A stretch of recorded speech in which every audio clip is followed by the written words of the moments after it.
What's up? How you doing? Here we are, Sunday. Quiet day today. Didn't do much of anything. Just watch a little television. Didn't go anywhere. Sat out here in the backyard. Very nice temperature. I don't know what it is. Feels like, I don't know, 74, 73. No breeze. Very slight. I see some leaves moving. Very slight. I'd like to talk about Charo. Anybody who's my age would remember her from The Love Boat. She was on that show for a few episodes, and they stick out vividly. I don't know if she played was she a babysitter or something like that with those kids? But she had that quality to her, kind of like she was a fun person to be around. Very energetic, very energetic. But if you only know her from that show, you don't know much about her. She is a very extremely talented person on the guitar. I don't know many people who can play guitar like that forget contemporary music, but pretty much any kind of music. She has a skill that is unbelievable on that guitar. So if you don't know much about her, check her out on YouTube live, and you will see exactly what I'm talking about. Incredible player, mind-blowing, and interesting. The coochie thing that she says. Everybody knows what a coochie is, and she says it twice. She was saying coochie before anybody knew what that was. I remember on The Love Boat she would say that. And I knew her as Coochie. I thought that was her name. I didn't know it was Charo. And Charo's a stage name. I think her first name is Maria. But I've always been a fan of hers. Always been a fan of hers. But when you hear that guitar playing, man, it's incredible. I challenge anybody to find someone in rock and roll who can play like that. Not really anybody. I mean, okay, so you have Bonomasis and Page and those kind of people, but I don't know if they could play like that, especially an acoustic guitar.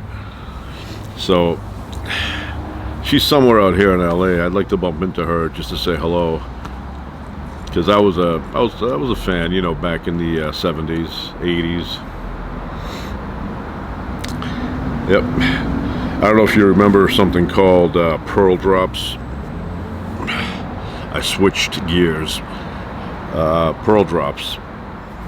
This was a pretty popular tooth polish back in the 80s. It's a stain remover. They would have a commercial of a attractive woman brushing with this, and then she would lick her her teeth. She would lick her teeth, and they would be all shiny. So I ended up buying that. Haven't had it in a long time.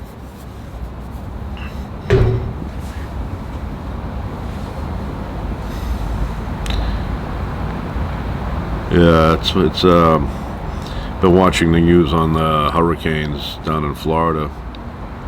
When I was a kid, we had a big oak tree in the front there where the sidewalk is, and a hurricane was coming.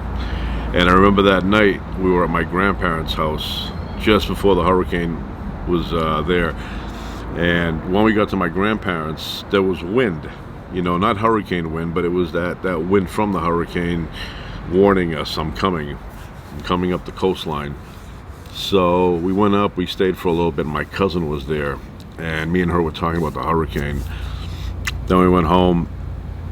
It really started getting windy, and I remember like 11 o'clock, whatever it was, I looked out the window, and all the trees in my backyard, they were going side to side like they were waving at us.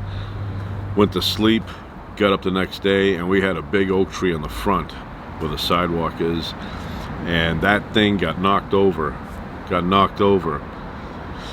a week later, they came and they chopped it up into little pieces, got rid of it, but that hole in the ground that the tree left was there for months. Like, they put us on the forget you list.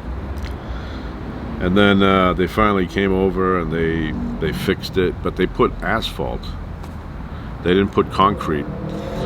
And for about I don't know, 6 or 7 years, it remained that way. And then finally they came and they tore it out and they put cement. I don't know why they put the asphalt. It was quicker, but you know, do it right the first time. So yeah, I was checking out Charo in concert. I wouldn't mind seeing her. You know, I find you know, when I'm looking at her, I'm hypnotized by her talent. The coochie coochie girl.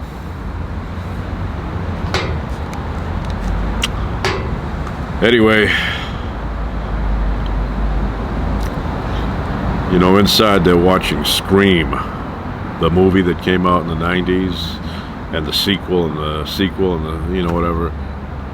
So I watched a little bit, the one with Drew Barrymore. You know, I like scary movies. Now, you know, I just like the drama that takes place in a slasher movie. But I'm not really like, you know, I can't sleep at night because I saw it. That's not what happens. But I like those movies. I did see years ago some ridiculous movie, and it's probably on my top 5 ridiculous movies of all time that I've seen, and it was called Basket Case.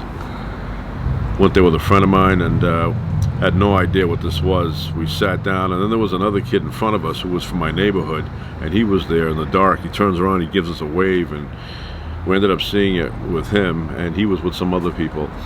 But it was ridiculous. And I think they made a sequel to it, but that was also ridiculous. But I saw the first one. I think I may have seen the sequel, but it was just such an asinine movie. There's a few like that I've seen, but that one really sticks out.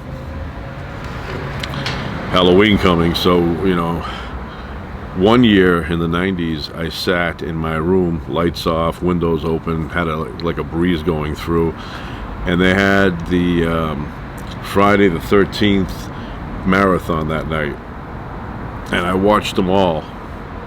You know, all of them, all the way. Yeah, I like those. I go to Crystal Lake out here. I think the Crystal Lake one in the movie is on the East Coast, but we do have a Crystal Lake here that I've been to. And then that kill.